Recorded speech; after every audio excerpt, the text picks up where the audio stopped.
তুমি যদি ভেবে থাকো আমাকে বিয়ে করছো জন্য আমার উপরে অধিকার খাটাবে, আবার পরীক্ষায় ভালো নাম্বার করবে, তাহলে জীবনের বড় ভুল করবে।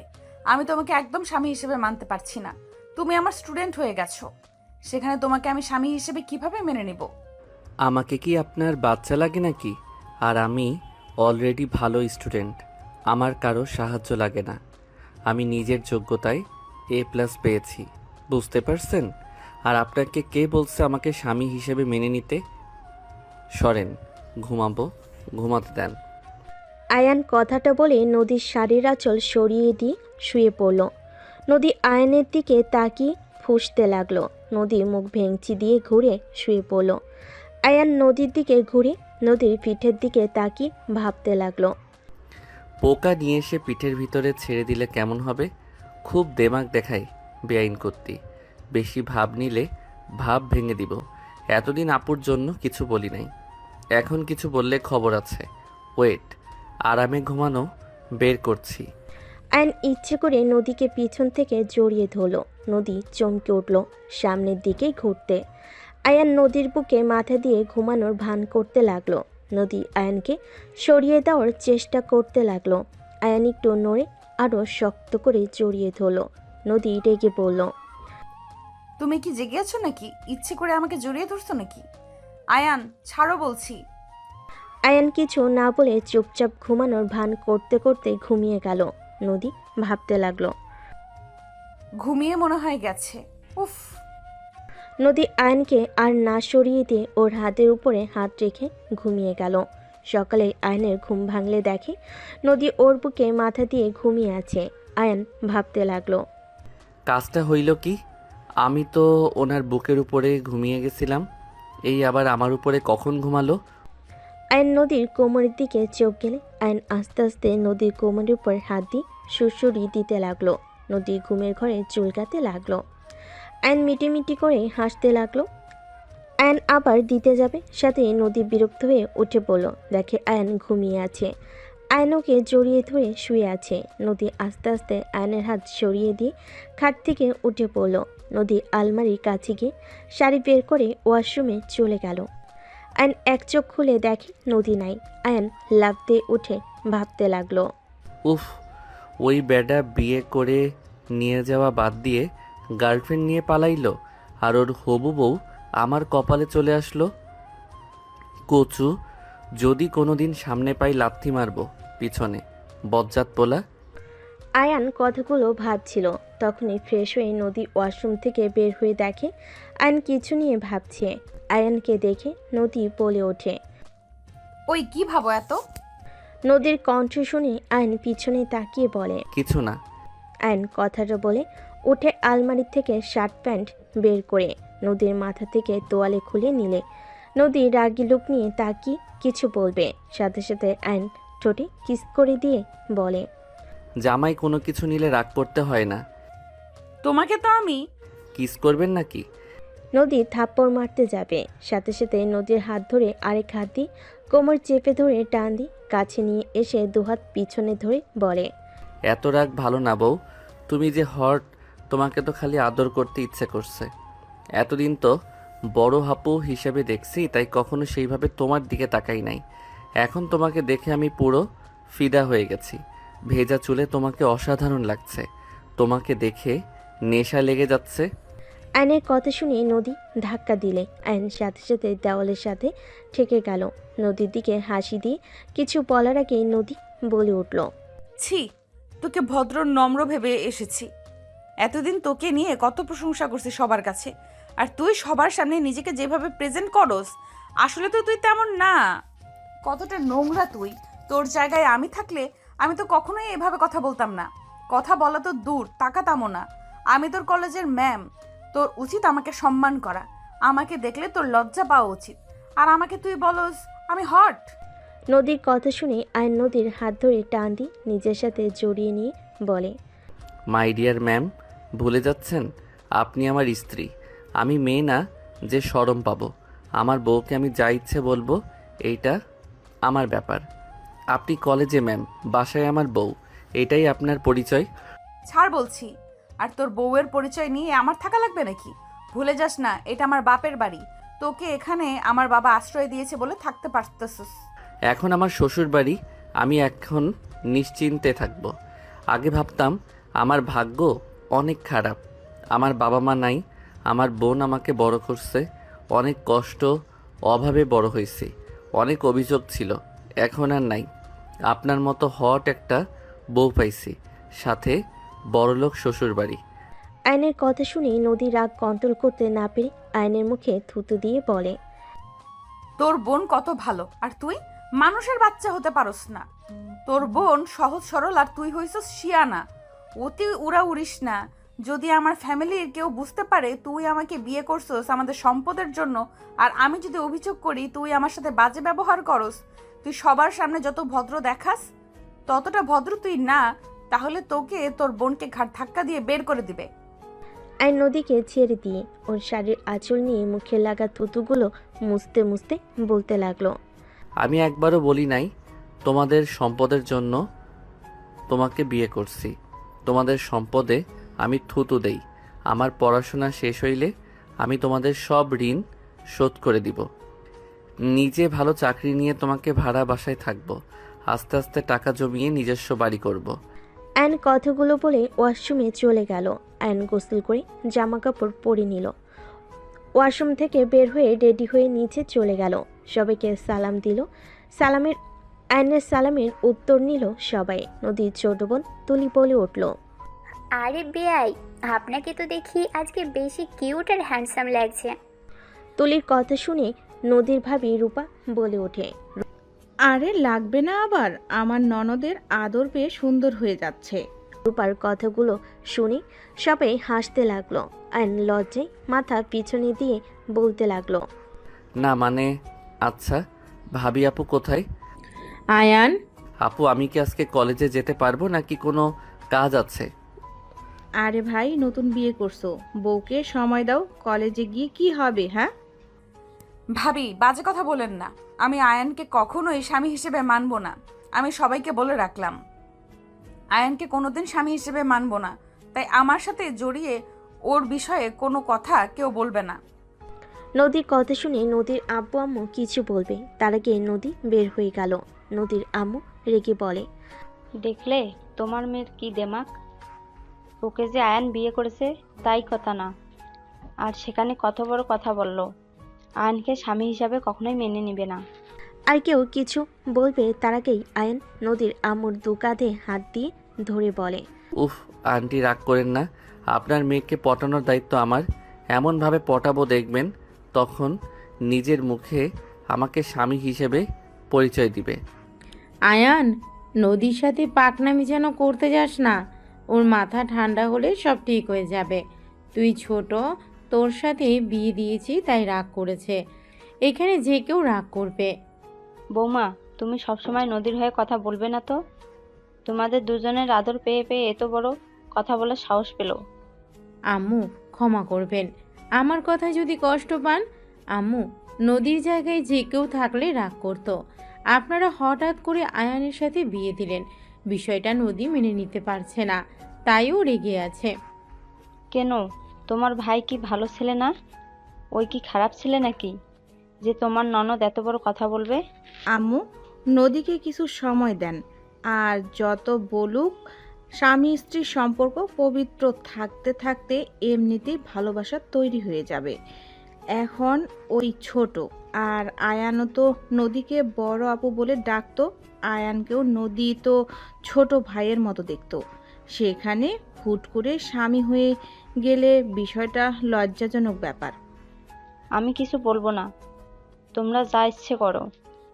নদীর আম্মু রাগ করে চলে যেতে নিবে। আয়ন দৌড়ে নদীর আম্মুর রুমে চলে গেল। নদীর আম্মু খাটের উপর বসলে আয়ন হাঁটু গেড়ে বসে হাত ধরে বলে, আন্টি আপনি এমনভাবে থাকলে কিন্তু আমার ভালো লাগে না। আপনি এইসব নিয়ে চিন্তা করবেন না তো, আমি ওনার মনে জায়গা করে নিবই, আর যা করা লাগবে আমি সব করব। আর সত্যি বলতে আমারও প্রথমে অনেক লজ্জা লাগছিল। ছেলে মেয়ের ভালো করতে গেলে আমরা বাবা মা খারাপ হয়ে যায়। আন্টি এইটা কি বলেন? ভাইয়া আপুরা আর উনিও আপনাদের দুইজনকে অনেক ভালোবাসে।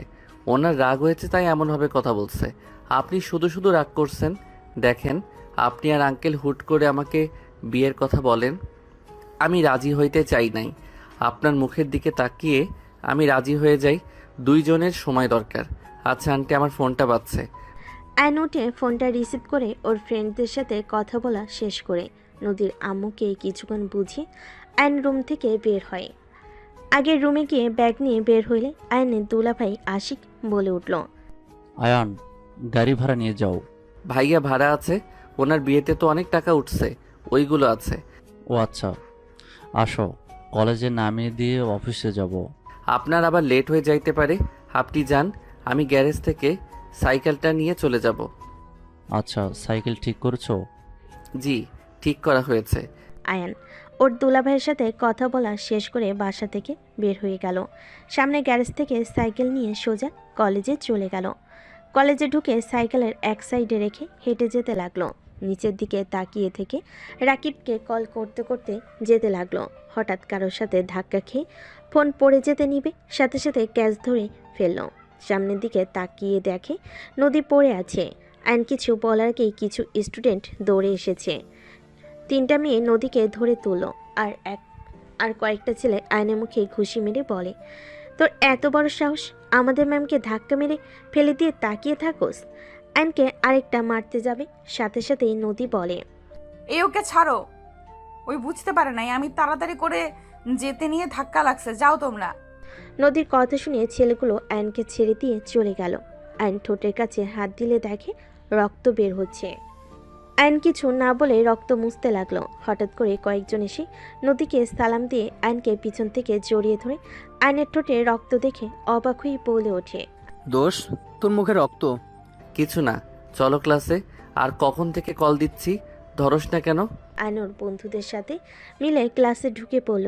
নদীও আয়নের ক্লাসে চলে গেল। নদীকে দেখে সবাই দাঁড়িয়ে সালাম দিল। নদী ক্লাসের ভিতরে এসে সবাইকে নিজের পরিচয় দিয়ে সবার থেকে পরিচয় নিতে লাগলো। আয়নের কাছে গেলে আয়ান দাঁড়িয়ে বলে, আমার নাম আয়ান। নাইস নেম, বসো। নদী ক্লাস শুরু করতে লাগলো। আয়ন নদীকে মুগ্ধ নয়নে তাকিয়ে থেকে দেখতে লাগলো। নদী মাঝে মাঝে আয়নের দিকে তাকালে আয়নের চোখে চোখ পড়তেই নদী চোখ সরিয়ে নিয়ে ক্লাস করতে লাগলো। নদী ক্লাস শেষ হইলে চলে গেল।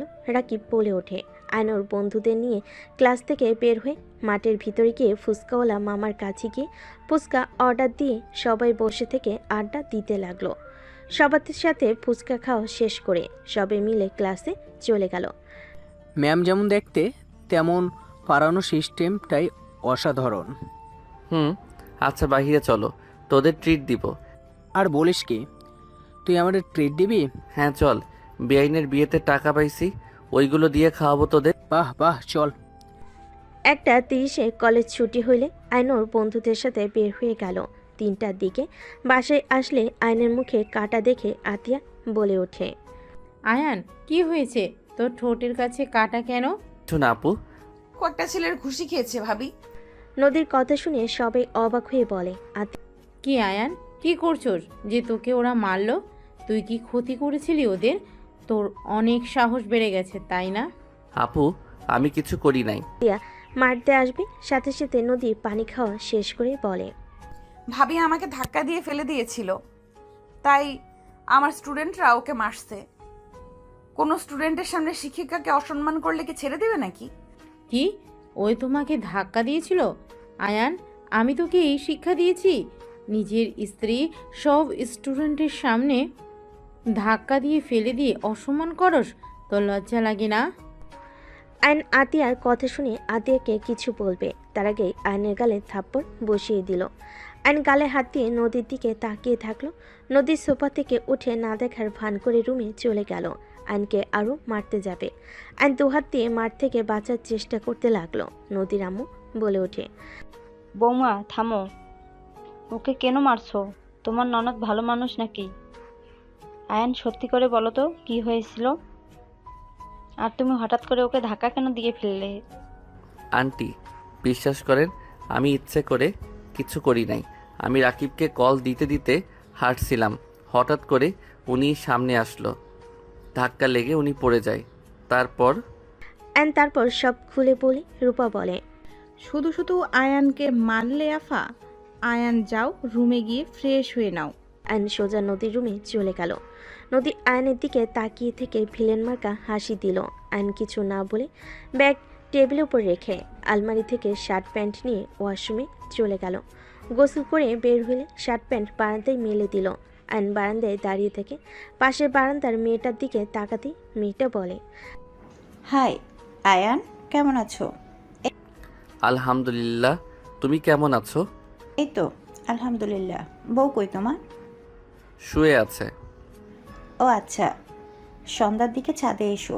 আয়ন মেয়েটাকে কিছু বলবে তার আগে নদী পিছনে দাঁড়িয়ে রাইসার দিকে রাগী লোক নিয়ে তাকাতেই রাইসা চলে যেতে নিলে আয়ন বলে, ওই এখন চলে যাচ্ছ কেন?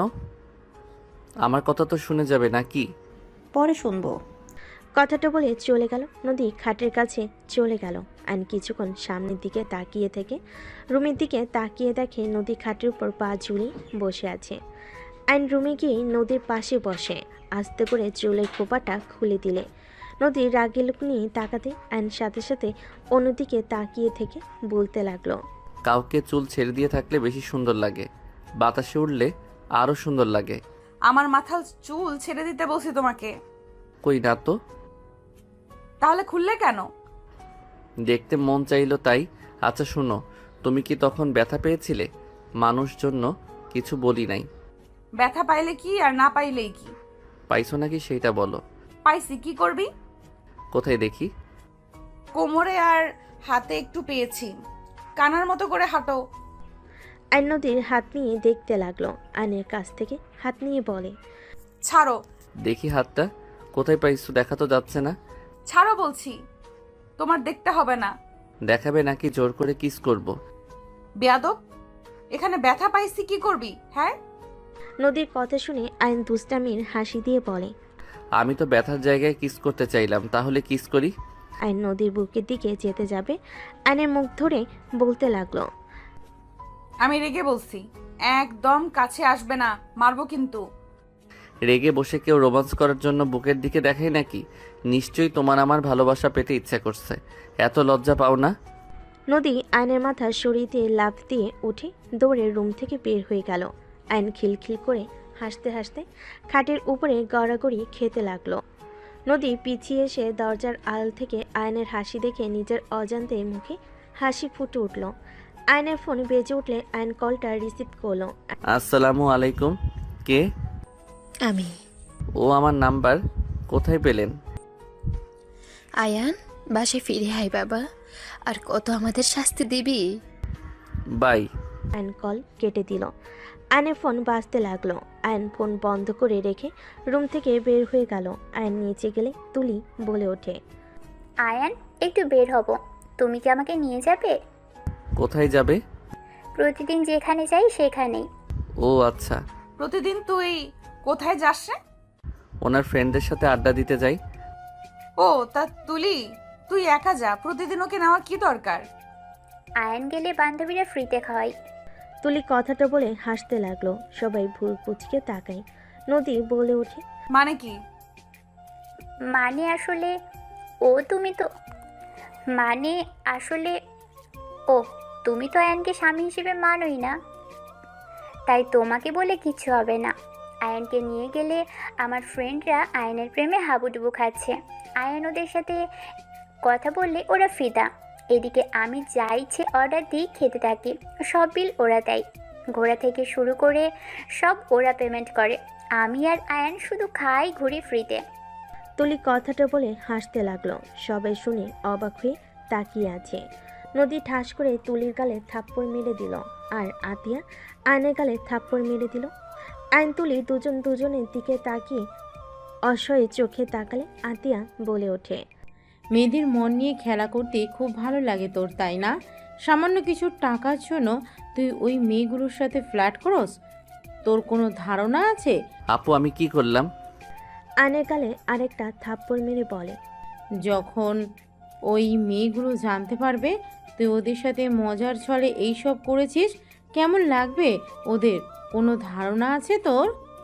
তুলির কথা শুনে নদীর আম্মু অবাক হয়ে বলে, তুই কি করস? মানে তুই জানোস না নিজের রক্তের পরিচয় দিচ্ছিস নাকি? যদি রক্তের পরিচয় দেস তাহলে দরজা খোলা আছে, বের হয়ে যা। ভাবি এসব কি বলছেন? তুই চুপ কর। তুই এত খারাপ, তোকে কি আব্বু টাকা দেয় না? অন্যের টাকায় খাওয়া ঘোরার জন্য দুজন মিলে ওই মেয়েদের সাথে এমন করতে লজ্জা লাগে না? আয়ানকে বাদ দিলাম, ওই ছোট, তুই তো ওর বড়, আর একটা মেয়ে হয়ে এসব করতে লজ্জা করে না? আরে আজব তো, আমি এখানে কি করছি? ওদের আমি বারবার বুঝিয়েছি, দেখ আয়ান ছোট, এসব প্রেম প্রীতি বুঝে না, ওর পিছনে ঘুরে লাভ নেই। ওরা উল্টে আমাকে বলে আমি নাকি আয়ানকে লাভ করি, জন্যই নিয়ে আসি না। আমাকে অনেক ধরনের কথা বলতো, তো আমি কি করব? সেখানে ওদের যদি আয়ানের সাথে কথা বলতে ভালো লাগে, আমার কি দোষ? আয়ান তো আর ওদের সাথে খারাপ কথা বলে না। আয়ান কেমন জানি কথা বলে, ওরা মুগ্ধ হয়ে শুনে আর হাসে। ওদের দোষ আমাদের না, ওদের দোষ আমাদের না, আমরা বারবার কইছি তো। আর আমাকে বলেছিল আয়ানকে পটাবে, সেখান থেকে ওদের চ্যালেঞ্জ অনুযায়ী যাই 1 মাস হয়ে গেছে, আয়ানকে কেউ পটাতে পারেনি। আর এমনিতেও আয়ানেরও লাভ আছে, আমি তো দেখি ভাবি। বাহ ভাইয়া, ওকে আসা যাওয়ার যে ভাড়া ওইটা দেয়, ওই সাইকেলে নিয়ে যাওয়ার কারণে ওই টাকা থাকে, ওটা দিয়ে খাই। প্রতিদিনের 50 টাকা হাত খরচ দিয়ে চলে নাকি? কি? বাট আয়ানকে তো 200 টাকা করে দেওয়ার কথা, নদীর আব্বু তো বলে দিয়েছে। আর 150 টাকা কই যায়? আমার কাছে থাকে। আম্মু আমার দোষ নাই, আতিয়া 50 করে দিতে বলে, এর বেশি দিতে না করেছে। আর যখন ওর খুব দরকার হয় তখন যে টাকা জমা থাকে ওইখান থেকে নিয়ে দিয়ে দেয়। বৌমা, এইটা একটু বেশি করে ফেলছো না আয়নার সাথে? অ্যান আতিয়াকে কিছু বলার সুযোগ না দিয়ে উঠে দাঁড়িয়ে পড়ল। আপু, আমি আমার রক্ত পরিচয় দিচ্ছি, তুমি আমাকে এটা বলতে পারলে? ওকে ঠিক আছে, দরজা তো খোলা তাই না? চলে যাচ্ছি, তুমি থাকো। আজ থেকে আমার দায়িত্ব তোমাকে নিতে হবে না। ধন্যবাদ আমাকে 8 বছর লালন পালন করার জন্য। এই ঋণ আমি হয়তো শোধ করতে পারবো না, বাট ভাই হয়ে আমার কর্তব্য আমি পালন করার চেষ্টা করব।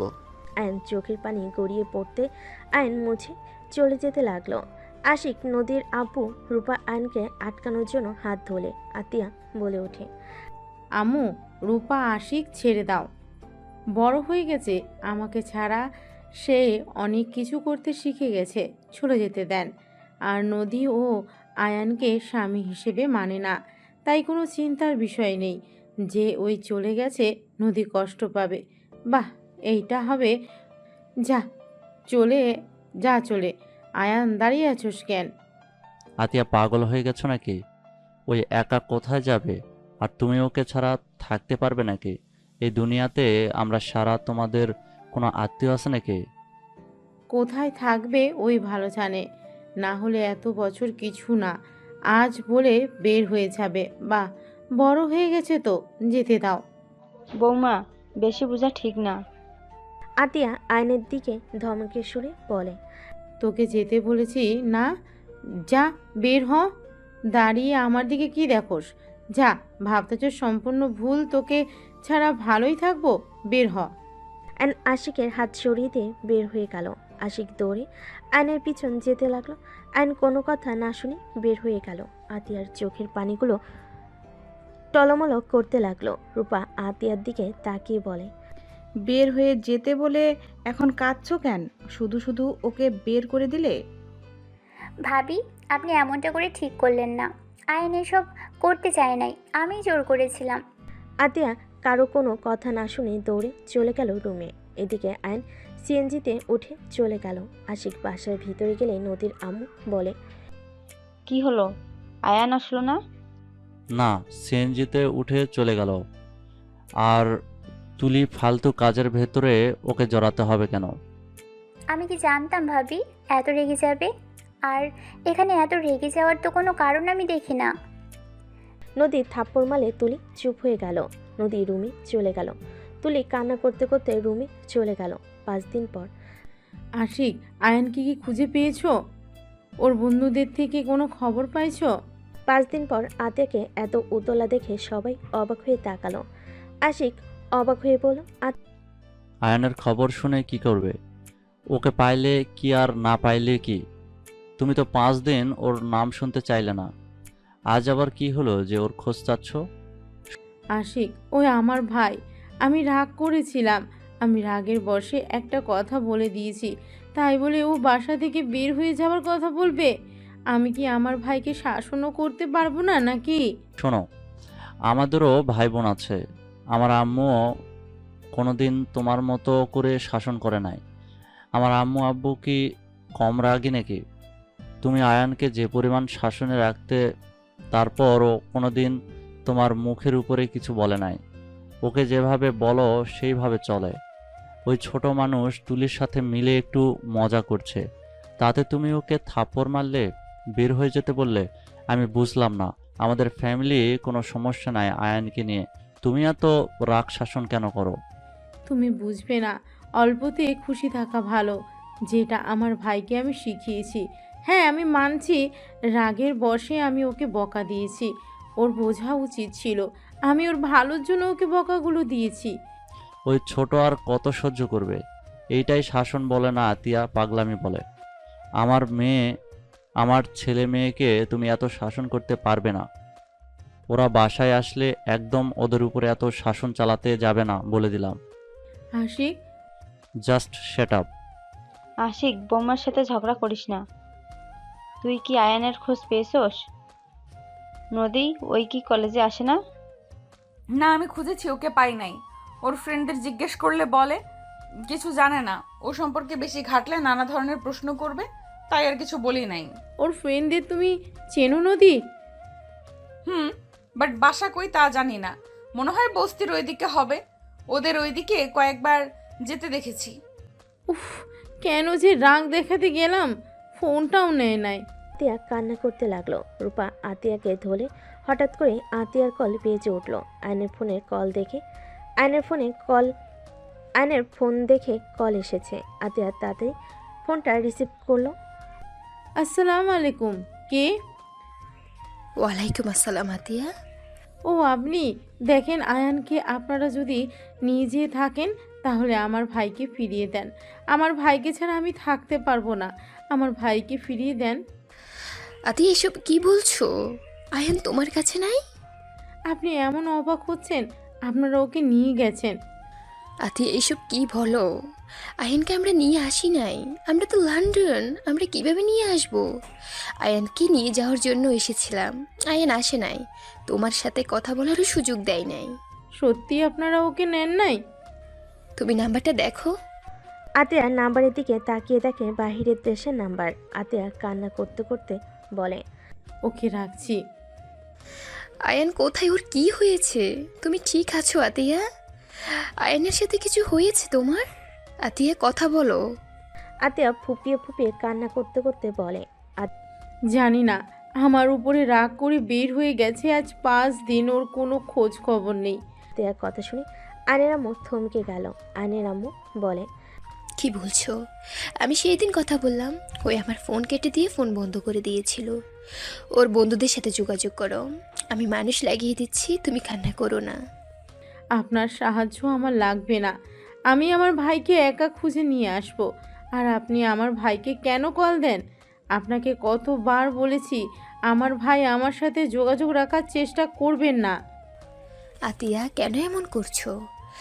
আমাদের কি ক্ষমা করা যায় না? আজ 9 বছর হয়ে গেল তোমরা দুইজন আমাদের থেকে দূরে। আমরা তো তোমার বাবা মা, কেন এমন করছো? তোমার আব্বুর ভুলের জন্য শেষ তো শাস্তি পেয়েছে। চুপ করেন, আপনাদের কথা আমি শুনতে চাই না। আমার ভাইকে আমি ফিরিয়ে নিয়ে আসব। আমি আমার ভাইয়ের উপর আপনার হাজবেন্ডের আর আপনার বড় ছেলের ছোঁয়াও পড়তে দিব না। Just hate you. আয়নের আম্মুকে কিছু বলতে না দিয়ে কল কেটে দিয়ে রাগে বসে ফোন আঁচার দিয়ে ভেঙে ফেলল। আতিয়ার এমন রাগ দেখে সবাই চমকে গেল। আতিয়া ওর ফোন বের করে একজনকে কল দিয়ে বলল, আসসালামু আলাইকুম, আমি আতিয়া। ওয়ালাইকুম আসসালাম। চাচ্চু, তুমি কোথায়? আমি যেখানে থাকার সেখানে আছি। আপনি আমাকে সাহায্য করতে পারবেন? কি হয়েছে চাচ্চু, কান্না করছো কেন? আমি আয়ানের পিক আপনাকে দিচ্ছি।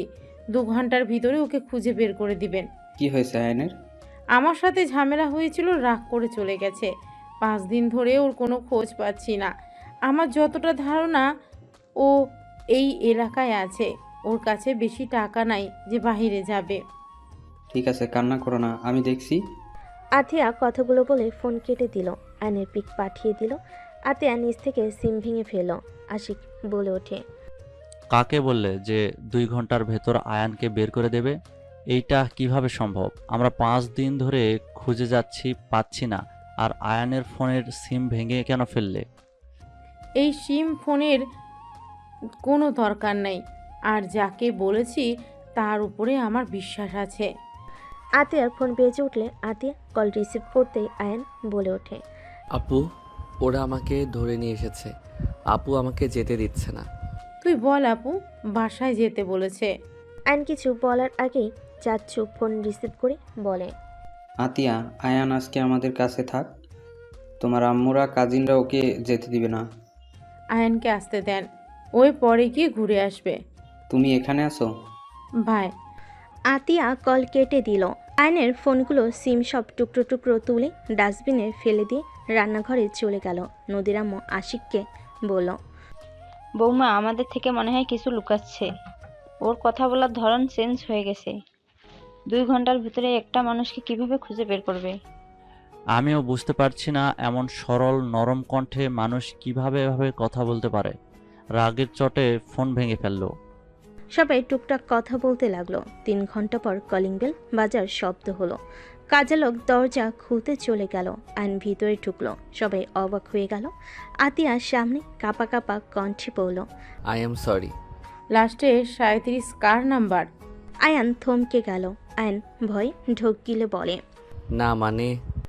আয়নের গালে সজোরে থাপ্পড় মেরে কলার ধরে বলে, না মানে কি? লাস্টে 37 কার? উত্তর দে আমাকে। আপু, আই এম সরি। আয়ন আতিয়াকে জোর করে জড়িয়ে ধরে কান্না করতে করতে বলে, আপু, আমাকে ক্ষমা করে দাও। বিশ্বাস করো, আমি তোমাকে ছাড়া কোথাও যাব না। উনি আমাকে কল দেয়, আমি ব্লগ দিতে গিয়েও পারি না। আমার ওনার কণ্ঠ শুনতে ভালো লাগে। ছাড় আমাকে, তাহলে চলে যা। তোকে কে থাকতে বলেছে এখানে? চলে যা। আমি তো খারাপ বোন, তোকে কোনো স্বাধীনতা দেই না। আমি সব সময় শাসনে রাখি। চলে যা তুই। আপু, আই এম সরি। প্লিজ আমাকে ক্ষমা করে দাও। আমার ভুল হয়ে গেছে। আমি আর ওনার ফোন রিসিভ করব না। উনি বারবার আমাকে কল করে। আমি কতবার বলছি আমাকে কল দিবেন না। আমি ফোন বন্ধ করে রাখি। ফোন চালু করলে ওনার 1000টা কল আসে। আমাকে আগে কেন বলস নাই? আমার থেকে আর কি কি লুকাচ্ছিস তুই? আর তুই এই 5 দিন কোথায় ছিলি? আপু, আমি একটা জব দিয়েছি, ওইখানে থাকা খাওয়া সব ফ্রি। মাসে 10,000 টাকা দিবে। তোকে জব নিতে কে বলেছে? আপু, আমি তো বড় হয়েছি, এখন আমার স্ত্রীও আছে। বউকে কিছু কিনে দিতে গেলে সেই তোমার থেকে চাইতে হবে বা দুলাভাইয়ের থেকে। আমার এইটা মোটেও ভালো লাগবে না। নিজে সবার ঘাড়ে বসে খাচ্ছি, আবার বউকে কিছু দিতে গিয়ে তাদের থেকে যদি নিতে হয়। ওই, তোকে আমি বলছি আমাকে কিছু গিফট করতে? ওই তোর বয়স কত? এত পাকনামি তোকে কে করতে বলছে? ফাজলামি করস তুই, তাই না? সবাইকে টেনশনে ফেলে ফাজলামি করস। আতিয়াকে আয়ন ছেড়ে দিয়ে নদীর দিকে তাকালে আয়ন বলে, আই এম সরি। আমাকে প্লিজ সবাই ক্ষমা করে দেন। আমি কাউকে চিন্তায় ফেলতে চাই নাই। আপু আমাকে সেই দিন এমন কিছু বলছিল, আমি বিষয়টা মেনে নিতে পারছিলাম না। এই কি এমন বলছে তোকে? তোর বোন তো তোকে মাঝে মাঝে রেগে বাড়ি থেকে বের হয়ে যেতে পারে। সেখানে এতদিন যাস নাই, সেদিন কেন গেলি? বের হওয়ার ব্যাপারে আমার খারাপ লাগে নাই। আমার খারাপ লাগছে আপু আমাকে রক্তের পরিচয় দেওয়ার কথা শুনে। আমি কি এমন করছিলাম? আমি তো জাস্ট ওই মেয়েদের সাথে কথা বলতাম মজা করে। এর থেকে তো আমি কোনো বাজে কথা ভিতরে বা তাদের দিকে বাজেভাবে তাকাইও নাই। রুমে যা, আমার রাগ আরো বাড়ছে কিন্তু তোর উপরে। যাচ্ছি। আর একটা কথা বলার আছে। কি কথা? আপু, সাথী মেয়েটা আমার পিছনে লাগছে। সাথীকে? যে আমাকে ধরে নিয়ে গেছিল, ওনার ছোট মেয়ে, আমাদের পাশে কলেজে নাকি পড়ে। ও, তুই এড়িয়ে যাবি? আর তুই বিয়ে করছিস এটা কাউকে জানানোর দরকার নেই। আপু, না জানালে ওরা বিয়ে কথা বলছে। আমার পড়াশোনা শেষ হইলে অনুষ্ঠান করবে। আর ইন্টার পরীক্ষা দেওয়ার পরে আমাদের নাকি বিয়ে পড়িয়ে রাখবে। আমি কথা বলে নিব, তুই যা রুমে। কে বিয়ে পড়াবে? আসলে তোমাদের বড় ভাই বোনের মাঝে চলছেটা কি? তোমাকে কে কিডন্যাপ করেছিল? আমু, কিডন্যাপ না, আমি যাকে বলেছিলাম সেই ওকে খুঁজে নিয়ে গেছিল। ও, আরেকটা কথা আপু, রূপা মেয়েটা নাকি ভাবি হয়। আঙ্কেলের কোম্পানির শেয়ারে যে মেয়েটা আছে উনি। কি? হুম। সব ঝামেলা একসাথে আসা লাগবে?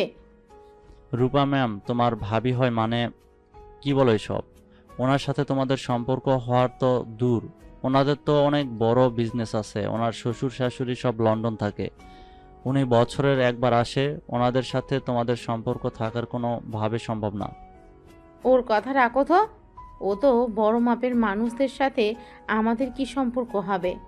সাথী ওর বড় বোন রূপা, রূপার আব্বুকে আমি চিনি, উনি তো ভালো মানুষ, গরিবদের সাহায্য করে, সেখান থেকে পরিচয়।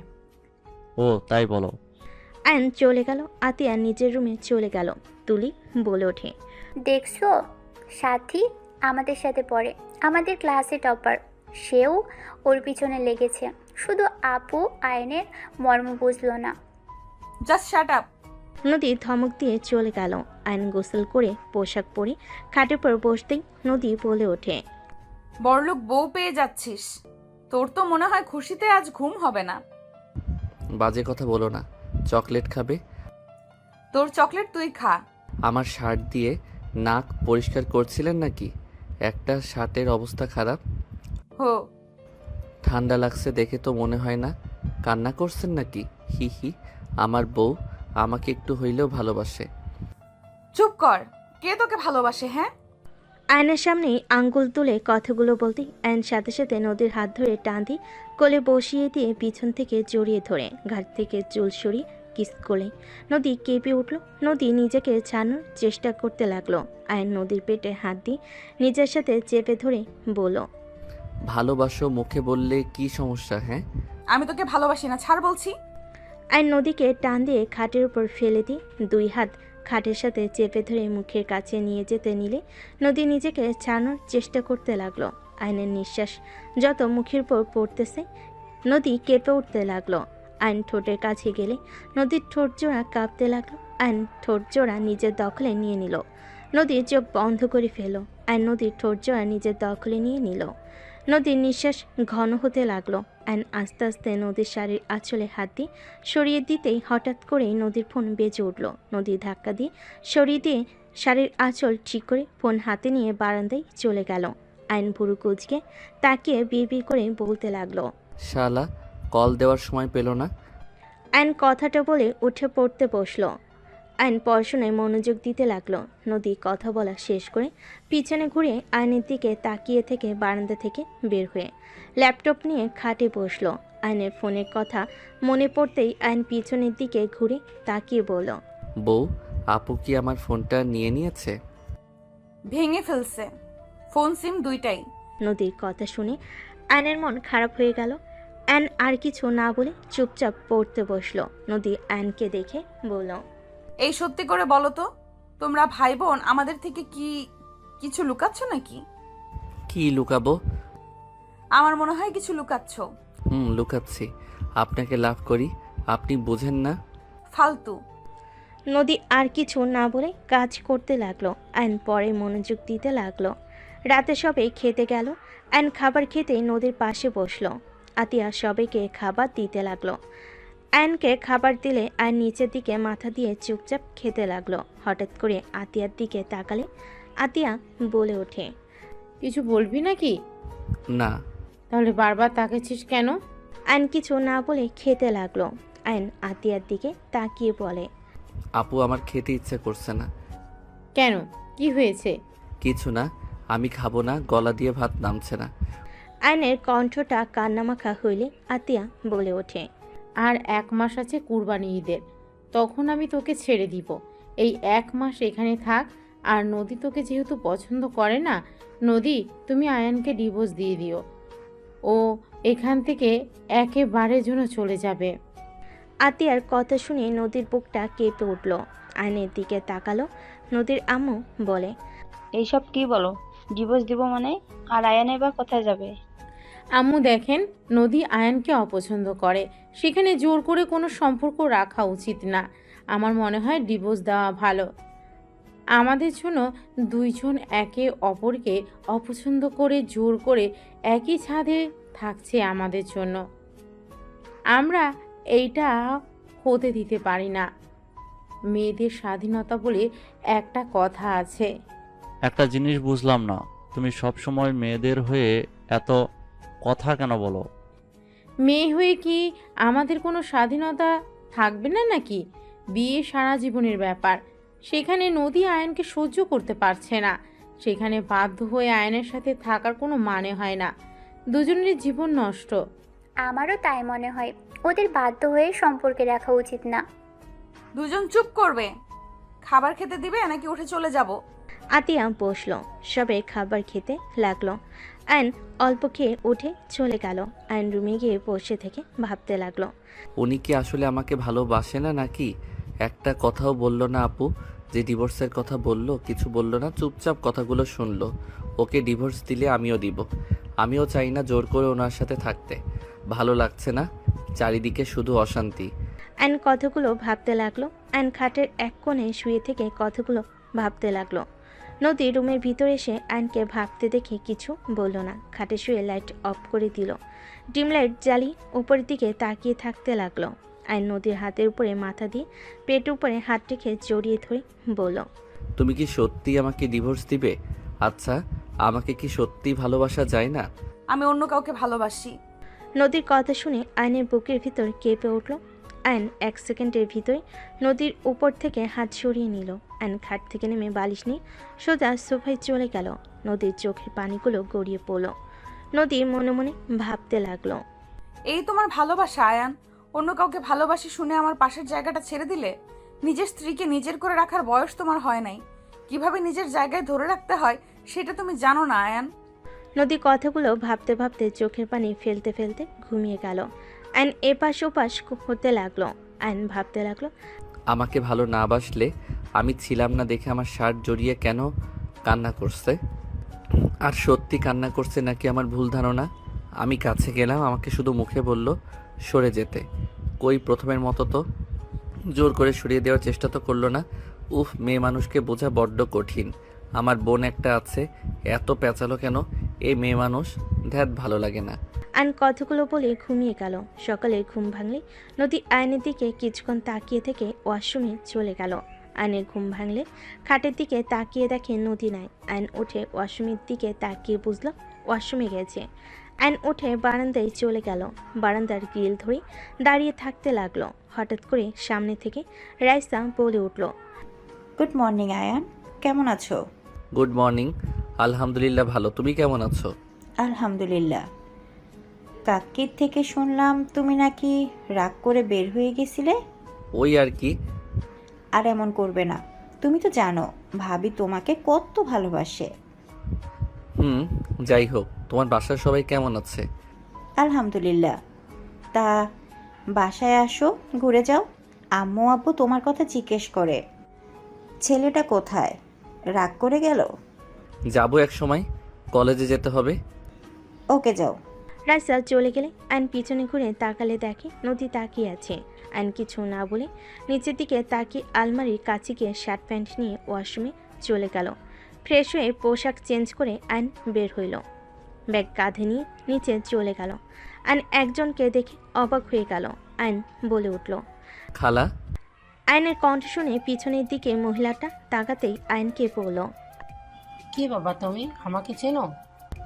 MKH। আয়নের কথা শুনে রহিমা খালা অবাক হয়ে গেল। রহিমা খালা কাঁপা কাঁপা কণ্ঠে বলে উঠল, আয়ান। আয়ন দৌড়ে গিয়ে রহিমা খালাকে জড়িয়ে ধরল। সবাই অবাক হয়ে তাকিয়ে থাকতে লাগলো। আতিয়া রান্নাঘর থেকে বের হলে চমকে গেল। আয়নকে রহিমা খালা সারা মুখে চুমু দিতে লাগলো আর কান্না করতে করতে বলে, আয়ান আব্বু তুমি এখানে আছো? বড় মামুনি কোথায়? আপু। আয়নের কথা শুনে রহিমা খালা পিছনে ঘুরে তাকাতেই আতিয়াকে দেখে বলে, মামুনি কেমন আছেন? ভালো, আপনি কেমন আছেন? আজ আমি অনেক খুশি তোমাদের দেখা পেয়ে। আয়ান বাবা কত বড় হয়ে গেছে, আমি তো চিনতেই পারি নাই। আমার বুক পর্যন্ত ছিল, আর এখন কত বড় হয়ে গেছে আমি চিনতেই পারি নাই। হি হি হি। MKH, তুমি কিন্তু আমার ছোট হয়ে গেছো। আমাকে সম্মান করবে। আমি তোমার আব্বু হয়ে গেছি। আয়নের কথা শুনে রহিমা খালা ফিক করে হেসে বলে, একদম, আপনি আমার আব্বু হয়ে গেছেন। মামুনি, আপনি দয়া করে বাবুকে নিয়ে চলেন, আমি ওনাদের খবর দেই। খালা, দয়া করে এখানে কোনো ধরনের কথা তুলেন না। আয়ান, কলেজে যাচ্ছিস না? রহিমা, তুই ওদের দুজনকে চিনোস? রহিমা খালা কিছু বলবে তার আগেই আতিয়া বলে, আম্মু, ওনার সাথে আগে পরিচয় ছিল, ওনার সাথে থাকা হয়েছিল, ওনার বাসায় কাজ করতাম তো।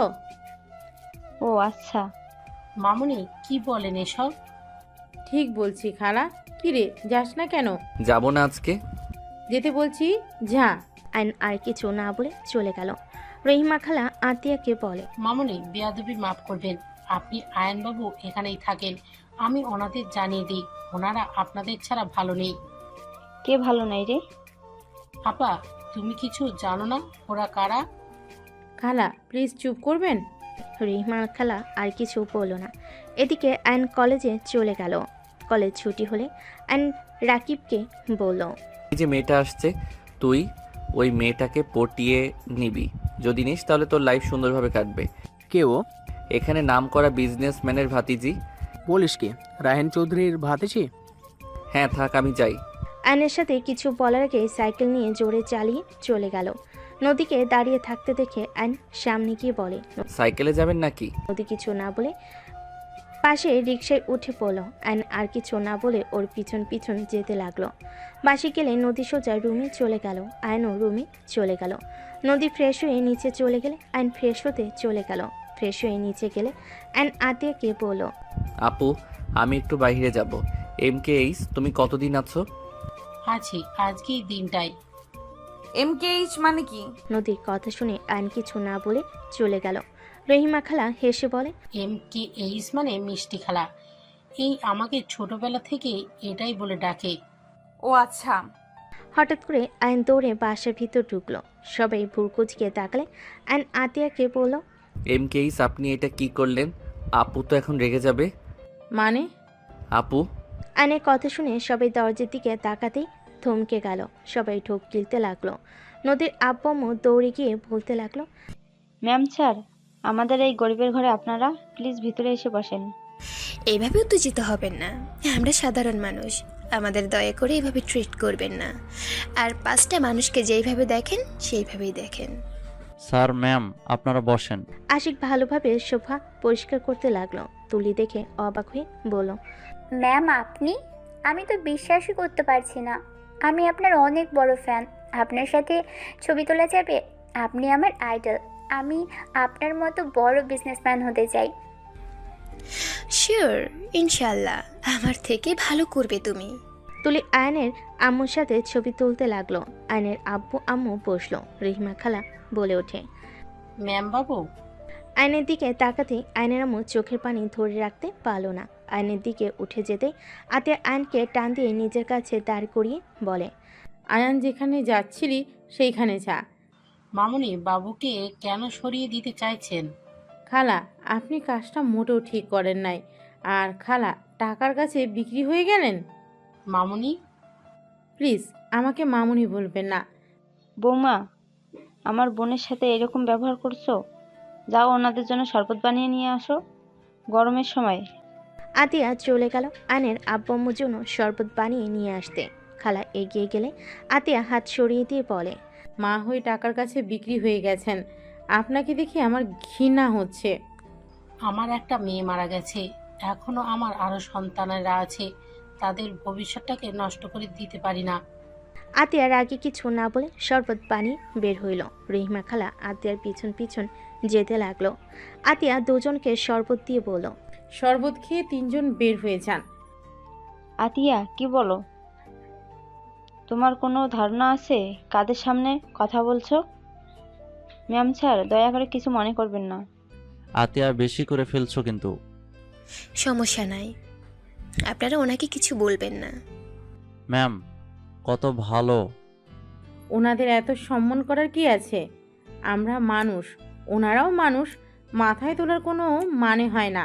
আশিক রাগে আতের হাত ধরে রাগী লুক নিয়ে তাকাতে রহিমা খালা তাড়াতাড়ি করে আশিকের হাত ধরে কিছু বলবে, সাথে সাথেই আতিয়া বলে, খালা ছাড়েন, আমার হাজবেন্ড আমার সাথে যেমন ইচ্ছে তেমন ব্যবহার করবে, হাত ছাড়েন ওর। আর আপনার ম্যাম স্যার নিয়ে এখান থেকে যান। উনি তোমার হাজবেন্ড? জি মিসেস রাহেলা চৌধুরী, উনি আমার হাজবেন্ড, আর ওনারা আমার শ্বশুর শাশুড়ি, আর ওই দুটা আমার ননদ। এইটাই আমার দেবরের বউ রূপা। তাই আমি চাচ্ছি না আপনারা দুইজন আমার শ্বশুর বাড়িতে বসে থাকেন। আয়নের আব্বু বলে ওঠে, আতিয়া প্লিজ আমাকে ক্ষমা করে দাও, প্লিজ তোমরা আমাদের সাথে চলো। আতিয়া রেগে বলে, অসম্ভব, আপনাদের সাথে আমরা কেন যাব? আপনারা চলে যান, আমাদের দয়া করে বিরক্ত করবেন না। আমরা আলহামদুলিল্লাহ অনেক সুখে আছি, প্লিজ চলে যান। আতিয়া, আর কত শাস্তি দিবে আমাদের? রহিমা তো আমাদের ক্ষমা করে দিয়েছে, সেখানে তুমি কেন আমাদের ক্ষমা করতে পারছো না? টাকা দিয়ে সব কিনতে পারবেন, আমাদের ভাই বোনকে টাকা দিয়ে কিনতে পারবেন না, বুঝতে পারছেন? আয়নের আব্বু বলে ওঠে, দেখো তোমার শ্বশুরের কোম্পানি লসের দিকে যাচ্ছে, তুমি আর আয়ান যদি আমাদের ক্ষমা করে আমাদের সাথে আসো, তাহলে আমি আশিকের কোম্পানির বড় করার সব কিছু দিয়ে দেব। দরকার হলে তোমাদের কলেজের ওইখানে যে কোম্পানি, ওটাই আশিককে দিয়ে দেব। আয়নের আব্বুর কথা শুনে আতিয়ার আগে সামনে থাকা ফুলদানি এক আছাড়ে ভেঙে ফেল আর রাগে চিল্লায়ে বলে ওঠে, আপনি আমার স্বামীকে লোভ দেখান, আপনার কোম্পানি আপনার কাছে রাখেন। দয়া করে এখান থেকে তিনজন যান। আপনারা যদি বেশি বুঝেন, আমি আয়নকে নিয়ে এখান থেকে চলে যাব। আপু, এই চুপ, তুই এখানে একটা কথা বলবি না। আপু আফিয়া আরুষ এসেছে, শান্ত হও। আতিয়া আফিয়া আরুষকে দেখে চুপ হয়ে গেল। দুজন দৌড়ে এসে নদীকে জড়িয়ে ধরল। আফিয়া বলে, ফুপ্পি তোমরা দুইজন এখানে কার সাথে আসলে? আঙ্কেল আমাদের রেখে গেছে। মামা, তোমাকে কল দিলাম, ফোন বন্ধ কেন? ফোন সিম ভেঙে ফেলছে তোমার আম্মু। আসসালামু আলাইকুম। আপনাদের তো আমি ম্যাগাজিনে দেখেছিলাম আপনারা আমাদের বাসায়। ওয়ালাইকুম আসসালাম। আয়নের আম্মু আফিয়া আরুষকে জড়িয়ে ধরে সারা মুখে চুমু দিতে লাগলো। দুজন অবাক হয়ে তাকিয়ে থাকতে লাগলো। আফিয়া বলে ওঠে, আপনারা এত বড় মানুষ হয়ে আমাদের আদর করছেন। আমি তোমার নানি হই, আর ওইটা তোমার নানু ভাই হয়। সবাই অবাক হয়ে গেল। আফিয়া আরুষ অবাক হয়ে তাকিয়ে আছে। আফিয়া বলে ওঠে, কি বলেন? আমাদের তো নানা নানি নাই, আম্মু আর মামা আছে। আমার কথা বিশ্বাস না হলে তোমার মামা আর আম্মুকে জিজ্ঞেস করো। আফিয়া আতিয়ার আয়নের দিকে তাকিয়ে বলল, আম্মু ওনারা কি আমার নানা নানি? হ্যাঁ। আতিয়ার কথা শুনি সবাই অবাক হয়ে গেল। নদীর আম্মু বলে ওঠে, কি ওনারা তোমার বাবা মা মানে? তুমি তো বলছো তোমরা এতিম। আমাদের থেকে নিজের পরিচয় কেন লুকিয়েছ?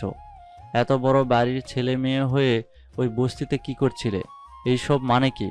আমাদের এভাবে ধোকা কেন দিয়েছ? আশিক, তুমি আমাকে ভুল বুঝছো।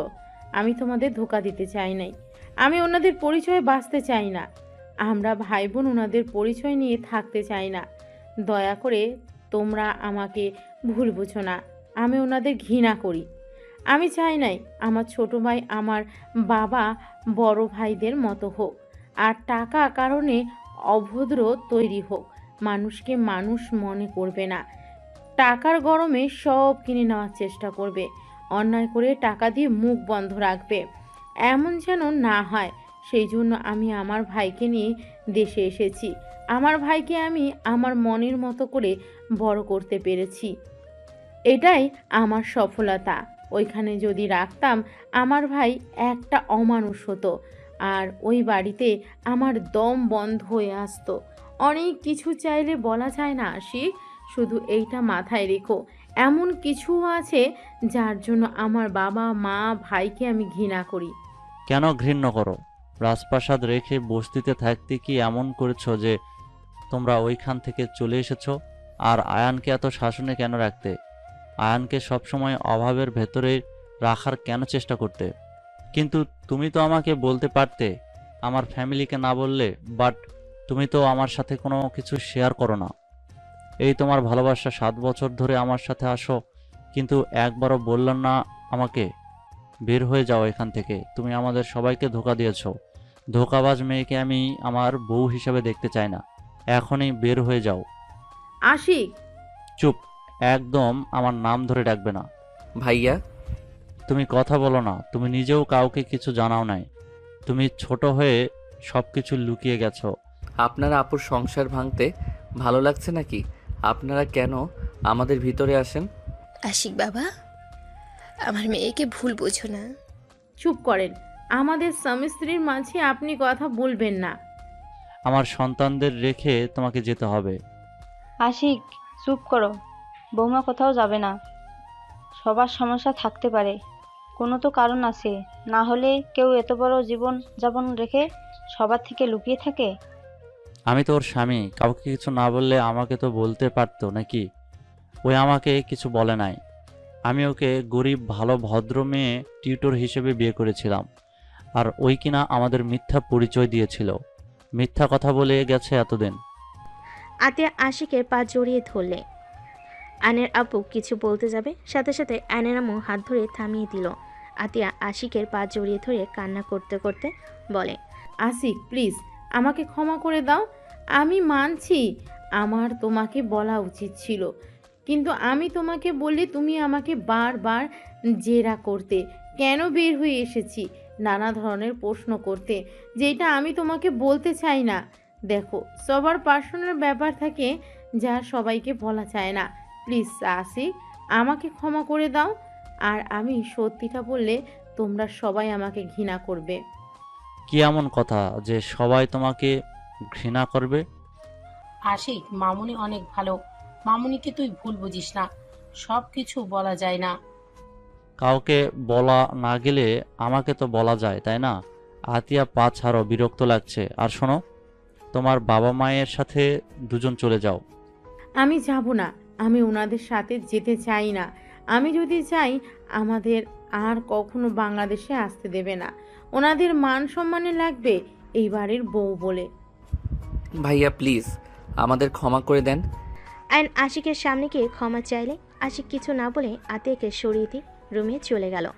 আতিয়া আশিকের পিছন পিছন যেতে লাগলো। আয়ন রেগে বলতে লাগলো, এখানে আসতে কে বলেছিল আপনাদের? আপনারা কি ভাবছেন আপনারা এখানে আসবেন আর আপু আমি আপনাদের সাথে চলে যাব? আয়ান, বিশ্বাস কর বাবা, আমরা বুঝতে পারিনি এমন কিছু হবে। আমরা তো তোর হারিয়ে যাওয়ার খবর শুনে গতকাল দেশে এসেছি। 1টার দিকেই রহিমা আমাদের কল দিয়ে বলল, তাই আমরা এখানে এসেছি তোদের বুঝিয়ে নিয়ে যাওয়ার জন্য। আমরা বুঝতে পারিনি এমন কিছু হবে। ভালো করছেন ভাইয়া, যদি বের করে দেয় আপনাদের খবর আছে। আপনারা এখান থেকে দয়া করে চলে যান। আয়ন হাত জোর করে বলে আয়নের আম্মু কান্না করতে করতে চলে গেল। আয়নের আব্বু বলে ওঠে, ভুল আমাদের ছিল। তোমার আম্মুকে কেন তোমরা কষ্ট দিচ্ছ? আয়ন কিছু না শুনে অন্যদিকে ঘুরে দাঁড়ালে আয়নের আব্বু চলে গেল। রহিমা খালাও চলে গেল। নদীর আম্মু বলে ওঠে, আমি জানি না তোমাদের মাঝে কি হয়েছে, কিন্তু তোমরা কাজটা ঠিক করলে না। উনি তোমাদের জন্ম দিয়েছে, তোমাদের 9 বছর ধরে কাছে পায় না, না তোমাদের দেখতে পারছে না শুয়ে দেখতে পারছে। আমি একজন মা, আমার মেজ সন্তানটাই দূরে থাকে, প্রতিনিয়ত ওর জন্য বুকটা পুড়ে। আমি তাও আমার সন্তানের সাথে ফোনে কথা বলতে পারি, আর উনি তাও পারে না। উনি তোমাদের ছাড়া ভালো নাই। আমার মনে হয় তোমার বাবা মায়ের কাছে একবার যাওয়া উচিত। আপু আমার ভালোর জন্য আমাকে নিয়ে এত দূর চলে এসেছে। আপু অনুমতি না দিলে আমি কিছু করতে পারবো না। আমার মনে হয় ভাবিকে তোমার বোঝানো উচিত। সবাই মিলে কথা বলতে লাগলো। আর এদিকে আতিয়া আশিককে বলতে লাগলো, শুনতে চাও কেন তাদের থেকে দূরে? ওকে, তাহলে শোনো। রহিমা খালা আমাদের বাসার বিশ্বস্ত কাজের লোক। উনি আমাকে আয়ান ভাইয়াকে বড় করেছে। লন্ডনে গেলে ওনার ছোট মেয়েকে নিয়ে যায়, আর ছোট মেয়ে আমার সাথে সব সময় থাকতো। আমি ওকে অনেক ভালোবাসতাম, ছোট বোনের মতো। ভাইয়াও ছোট মেয়েটাকে একা পেয়ে রেপ করেছিল। মেয়েটা সহ্য করতে না পেরে মারা যায়। আতিয়ার কথা শুনে আশিক যেন থমকে গেল, চোখ কপালে উঠে পড়ল। আশিক বলে ওঠে, কি রুমি ধর্ষণ হয়েছিল? ওই অ্যাক্সিডেন্ট করে মারা যায় নাই? আর ওই যখন ধর্ষণ হয় তুমি কোথায় ছিলে? ওটা মিথ্যা কথা ছিল। আমি আমার ফ্রেন্ডদের সাথে 7 দিনের ট্যুরে গেছিলাম। আর ট্যুরে গেলে আয়ান রুমি জন্য কিছু না কিছু আনতাম। সেই দিন ওর জন্য গিফট নিয়ে আসলে ওকে খুঁজলে কেউ কিছু বলে না, সবাই চুপচাপ হয়ে থাকে। আয়ান ছোট মানুষ দৌড়ে এসে আমাকে জড়িয়ে ধরে বলে, আপু, রুমি আপুকে তো ভাইয়া আকাশে তাড়া করে দিয়েছে। কাউকে বলো না আমি তোমাকে আসতে বললাম, বললে ভাইয়াকে পুলিশ ধরে নিয়ে যাবে। কথাগুলো শুনে আমার হাত পা ঠান্ডা হয়ে যাচ্ছিল। আমি চিৎকার করলে পরে জানতে পারি সব কিছু। আর আব্বু আম্মু সব জানার পর চুপ করেছিল। আব্বু সব কাজের লোককে টাকা দিয়ে মুখ বন্ধ করে রেখেছিল। রইমা খালা পাগল হয়ে গেছিল প্রায়। ওনাকে নিয়ে আমি থানায় যেতে চাইলে উনি আমার সাথে থানায় যায় না, টাকা দিয়ে রুমির মৃতটা অ্যাক্সিডেন্ট বলে চালিয়ে দেয়। আতিয়া কান্না করতে লাগলো, আশিকের দিকে তাকিয়ে বলে, তাহলে বলো ওই ফ্যামিলিতে কিভাবে থাকবো? ছেলে এত বড় অন্যায় করলো, অথচ বাবা মা কিছু বলে নাই, চুপ করে থাকছে। আর আমাকে মুখ বন্ধ রাখতে বলছে। আমাকে রুমে বন্দি করে রেখেছিল। আম্মু পর্যন্ত আমাকে হুমকি দেয়, সেখানে বলবে ওদের পরিচয় সবাইকে জানাই। আজও কেউ জানে না যে রুমির মৃত্যু সত্যিটা। এইটা আমাকে তিলে তিলে কুড়ে খাচ্ছে। আমার নিজের ভাই হলে কি হবে? ওর শাস্তি পাওয়া উচিত ছিল। আর খালা আজ টাকার কাছে বিক্রি হয়ে গেছে। যা দেখতে পারছো সব আমার বাবার টাকায় করছে। তার বাকি সন্তানদের কথা ভেবে রুমির সাথে অন্যায় ভুলে গেছে। আমার সাথে শুধু থাকতো, তাতে আমি রুমিকে ভুলতে পারি নাই। আর উনি মা হয়ে টাকার কাছে বিক্রি হয়ে গেল। আতিয়া কান্না করতে লাগলো। আশিক আতিয়াকে জড়িয়ে ধরল বুকের সাথে। আশিক আতিয়ার মাথায় চুমু দিল। আতিয়া বলতে লাগলো, ভাইয়া অনেক মেয়েদের জীবন নষ্ট করেছে। আমার তাতে ওকে দেখতে ইচ্ছে হতো না। লাস্টে রুমির সাথে যা করেছে সেইটা মেনে নিতে পারি নাই। আর বাবা মাকে তার হয়ে কথা বলতে দেখে পরে আর উপায় না পেয়ে আয়ানকে নিয়ে আমি পালিয়ে দেশে চলে আসি। আমি চাই না আয়ানও ভাইয়ার মতো হয়ে যাক। এখন বলো আমি কি খুব অন্যায় করেছি? যারা অন্যায়কে অন্যায় মনে করে না, আমার ঘৃণা হয় ওনাদের দেখলে। সেখানে তাদের পরিচয়ে কেন চলবো বলতে পারো? আই অ্যাম সরি, আমি তোমাকে ভুল বুঝেছি। তোমাকে নিয়ে আমার গর্ব হচ্ছে। আমি ভুল মানুষকে আমার জীবনসঙ্গী হিসেবে বেছে নেই নাই। ওকে আর কাউকে এইসব বলার দরকার নাই। তুমি তোমার মতো থাকো। আতিয়া আশিককে জড়িয়ে ধরে কান্না করতে লাগলো। আশিক আতিয়াকে সান্ত্বনা দিতে লাগলো। আইন রুমে গিয়ে বসে থাকতে লাগলো। নদী আয়নের পাশে এসে বসলো। আইন নদীর দিকে তাকিয়ে আবার নিচের দিকে তাকালো। নদী আয়নকে বলল, আমার মনে হয় তোমার ফ্যামিলির সাথে তোমার থাকা উচিত। ওনার চোখের পানি মিথ্যা ছিল না। তোমাদের হারানো ব্যথা তার চোখের পানিগুলো স্পষ্ট দেখা যাচ্ছিল। সেই তোমাদের আম্মু, সেই কখনোই তোমাদের ক্ষতি চাইবে না। আমারও ইচ্ছে করে আম্মুর কাছে যেতে, কিন্তু আমি আপুকে কষ্ট দিতে পারবো না। ভাবিকে কাছে গিয়ে বোঝাও, দেখো বাবা মা কতদিন বাঁচবে। যদি তাদের সাথে শেষ পর্যন্ত না থাকতেই পারে, তাহলে সন্তান হয়ে জন্ম নিয়ে কি লাভ হইলো? ফ্যামিলির সাথে বাঁচতে শিখতে হয়। সবাই মিলেমিশে থাকার মাঝে আনন্দ আছে। দেখো না আমাদের ফ্যামিলি একসাথে থাকে, কত মজা হয়। এভাবে দূরে দূরে থাকলে কি কোনো মজা আছে বলো? আমি কি করব? আমার মাথায় কিছুই ঢুকছে না। মাথা ব্যথা করছে, ঘুমাবো। আইন উপর হয়ে শুয়ে পড়ল। নদী আয়নের দিকে কিছুক্ষণ তাকিয়ে থেকে ভাবতে লাগলো, তুমি আমাকে ছেড়ে চলে যাবে। ভাগ্যিস তোমার প্রতি ভালোবাসা প্রকাশ করি নাই, করলে আজ আরো বেশি কষ্ট পেতে হইতো। নদীর চোখের কোণায় পানি গড়িয়ে পড়তেই মুছে নিল। সন্ধ্যার দিকে ঘুম ভাঙলে চোখ খুলে দেখে নদী ওর পাশে আদর্শা হয়ে বসে আছে। আইন নদীর কোলে মাথা দিতেই নদী চমকে উঠল। আইন জড়িয়ে ধরে বলল, তুমি কি আমার উপরে ভাইয়ার মতো রাগ করছো? আমি রাগ করলেই কি আর না করলেই কি আয়ান? আমি তো আর তোমার কেউ না। নদী, তুমি আমার স্ত্রী। তুমি কি আমাকে ভালোবাসতে পারবে না? আমি কি তোমার ভালোবাসা পাওয়ার যোগ্য না? তুমি বড়লোক ঘরের ছেলে, আমাদের সাথে তোমার যায় না। তুমি বিয়ে করলে বড়লোক দেখে বিয়ে করবে। তুমি আমার গার্লফ্রেন্ড না, নদী, তুমি আমার বিয়ে করা বউ। বউ গার্লফ্রেন্ডের মধ্যে অনেক পার্থক্য। আমি তোমাকে খুব তাড়াতাড়ি ডিভোর্স দিয়ে দিব। ও সরি, তুমি তো অন্য কাউকে ভালোবাসো। আমাকে ডিভোর্স দিয়ে তার কাছে চলে যাবে নাকি? তোমাকে যখন ওই লোকটা বিয়ে করলো না, তখন তুমি তোমার বয়ফ্রেন্ডকে বিয়ে করতে পারো নাই? কোথায় ছিল তোমার বয়ফ্রেন্ড? দেখো, আমি তোমাকে ছাড়তে পারবো না। মানুষ জীবনে বিয়ে একবার করে, বারবার করার কোনো ইচ্ছে নাই। আমি তোমাকে ভালোবাসি। আমি আর কাউকে বউ হিসেবে মেনে নিতে পারবো না। তুমি আমাকে ভালোবাসো না, এটা আবেগের বশে বলছো। তোমার বাবা মা যদি বলে মেয়ে বড় বেশি, ছেলের বউ হিসেবে মানলাম না, তখন তুমি নিজেই আমার হাত ছেড়ে দিবে। আর এখন আমাকে ভালো লাগছে, ভবিষ্যতে আমাকে তোমার ভালো লাগবে না। নদীর কথা শুনে আয়নের রাগ উঠল। আয়ন কোনো কিছু না বলে উঠে পড়ল। আয়ন ওয়াশরুমে চলে গেল। আয়ন মুখে পানি দিয়ে আয়নের দিকে তাকিয়ে থাকতে আয়ন ভাবতে লাগলো, আমাকে ডিভোর্স দিবা তাই না? আগে তোমাকে বাচ্চার আম্মু বানাই, তারপর দেখবো আমাদের ছেড়ে কিভাবে যাও। আর এই ফালতু কথা বলা বের করব। আয়ন দুষ্ট হাসি দিয়ে ফ্রেশ হয়ে বের হইল। নদীর দিকে তাকাতে নদী উঠে চলে গেল। আয়ন নদীর পিছন পিছন যেতে লাগলো। আয়নের পকেটে বাদাম থাকাতে আয়ন একটা বাদাম নিয়ে সোজা নদীর কোমরের দিকে ছুঁড়ে মারল। নদীর ভুর কুচকে পিছনে তাকালে আয়ন শীষ বাজাতে বাজাতে অন্যদিকে তাকিয়ে নিচে নেমে যেতে লাগলো।